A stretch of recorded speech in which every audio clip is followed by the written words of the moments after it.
Okay, guys, so for this next stream, I've got a layout of the whole project I'm working on, why it needs to be done this way, what TLAO is, and everything about creating a movement corpus.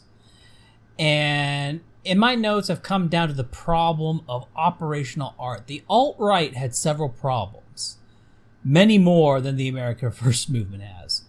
But one of the problems it shares with the America First movement is the lack of a corpus. Communism had a corpus. Christianity had a corpus.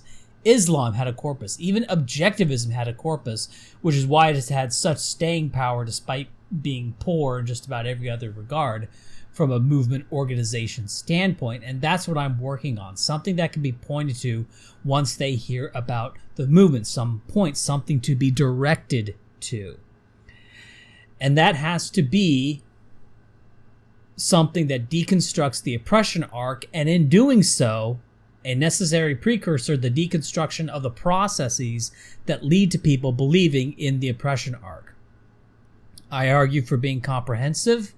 Why being comprehensive is better than trying to focus on a single issue, like just talking about race and IQ, but not talking about, slavery, segregation, things like that, because you always get sucked into multiple issues, the futility of optics, and why it's better to lean into your advantage, that is, the superiority of the basic position, instead of trying to mitigate your shortcomings, which is stigma, the stigma of heterodoxy.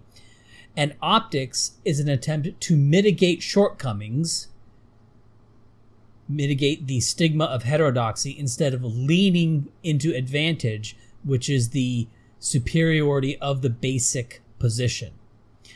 Streams, of course, are now set on a schedule: Wednesdays, Thursdays, Saturdays, and Sunday. We'll see what Twitter becomes. If the censorship there can stop, or if it's all just sound and fury. But for right now, Cozy is basically it. There's a bunch of people shitting on Cozy. Guys, get over it. Cozy is run by a guy who specifically invited me on, is a fan of my content, and who himself has been banned from most major platforms. That's what I mean by reliable. He's reliable in terms of censorship, which is what matters above all else. This is a golden opportunity. Why would you want to pass it up? For what? To have shows on a platform by people who at most tolerate you, right? Like DLive might at most tolerate you, but more likely will eventually ban you for quote-unquote hate speech. If you have a problem with Nick personally, well, okay, what do you think about Susan Wojcicki or the tranny jannies at basically every other platform? Grow up. Nick created something amazing, and you're harping over petty things that in the grand scheme of things simply don't matter and are going to be recognized as silly 5-10 years down the road. If you're not interested in my streams, that's one thing. But if you're staying off because Nick, grow the fuck up, get over yourself, and recognize good organization when it's outright slapping you in the face.